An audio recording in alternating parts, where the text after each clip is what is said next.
A carefree youth. Hello, everyone.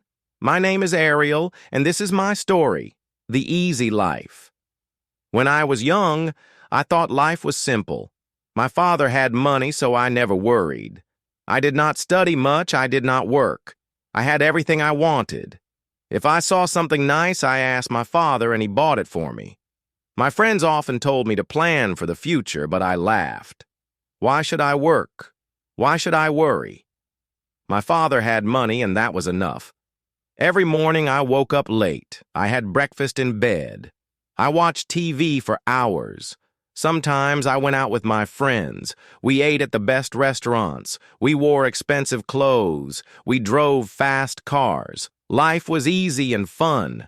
I thought it would always be like this. I never thought about money. I never thought about work. When I wanted to travel, I traveled. When I wanted new shoes, I bought them. When I wanted a new phone, I got the best one.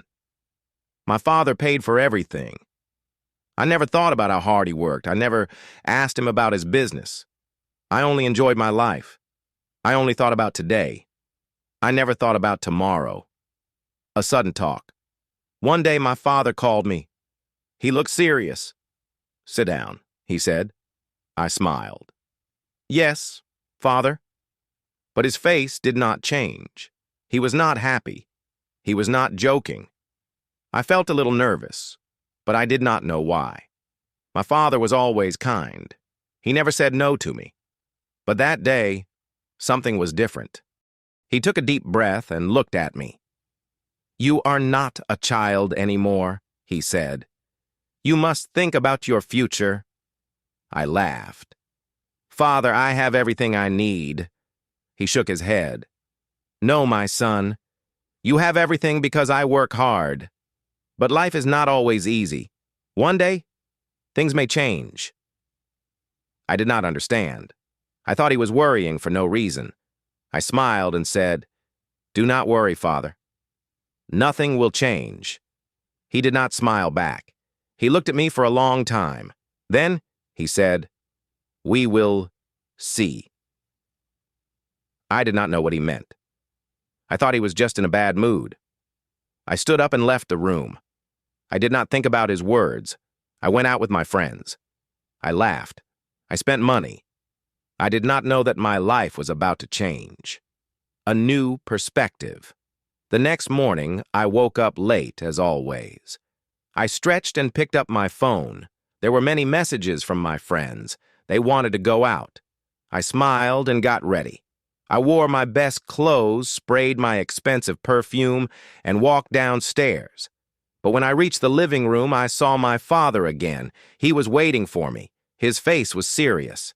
"Sit down," he said. I sighed and sat. "Father, I have plans." He did not care. He looked straight at me. "You are not a boy anymore. You must learn about life." I rolled my eyes. "Father, I know about life." He shook his head. "No, you do not." Then he said something strange. "Come with me." I followed him outside. He walked to his car. I did not know where we were going. He did not say a word. I sat next to him, confused. As we drove through the city, I noticed something for the first time. I saw people walking fast. I saw workers cleaning the streets. I saw men selling food by the roadside. I had never looked at these things before. But that day, I noticed. After some time, my father stopped the car. We were in a part of the city I had never visited. The buildings were old, the streets were not clean, the people looked tired. My father pointed at a man selling fruit. "Look at him," he said. "He wakes up at dawn. He works all day. He does not rest. He does not complain. He works to feed his family." I did not say anything. Then my father showed me a small shop. Inside, an old woman was sewing clothes. "She has been working for 40 years, he said. "She does not have much money, but she works hard every day." I looked at the woman. She was tired. But she did not stop. She kept working. I had never seen people like this before. I had never thought about them. My father turned to me. "You see now?" he asked. "Life is not easy for everyone. Some people work hard every day. But you, my son, have never worked a single day." I felt strange. I wanted to say something, but I did not know what to say. For the first time in my life, I felt small. I felt different. Something inside me had changed. A new life begins. We got back into the car. My father did not speak. He just drove. I sat quietly, thinking. The images of the man selling fruit and the woman sewing clothes stayed in my mind. I had never thought about people like them. I had never thought about work. My life was easy, but now I felt different. I did not know why. After some time, my father stopped the car again. This time we were in front of a large building, his office. I had been there before, but I never stayed long. I only visited when I needed money. We entered the office. It was busy. People were walking fast. Phones were ringing. Papers were everywhere. My father took me to his office. "Do you know what I do every day?" he asked. I shrugged. "You work." He nodded. "Yes. But do you know how hard I work?" I stayed quiet. "I wake up early. I make big decisions. I solve problems. I take care of this company. And I do all of this for you." I looked around. I saw tired workers.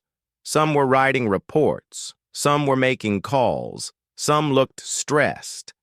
I had never thought about these things before. I only saw the money my father gave me. I never saw how he earned it. And at that moment, I felt something strange inside me. It was guilt. Then my father handed me a small notebook. "From tomorrow, you will work here." I laughed. "Me? Work?" He did not laugh. "Yes. You will start from the bottom. You will learn." I was shocked. "But I don't need to work." My father shook his head. "You do. Because one day I will not be here. And then, what will you do?" I did not know what to say. I had never thought about life without my father. I had never thought about the future. I had never thought about anything except my own comfort. But now, I had no choice. My father had decided. Tomorrow, my life would change. Tomorrow, I would start working for the first time in my life. Hope, you will have enjoyed and learned something from the story and will have English listening practice too. So join us for more interesting stories and podcasts like this to help you improve your English language skills. Thanks for listening, and I'll meet you in another episode.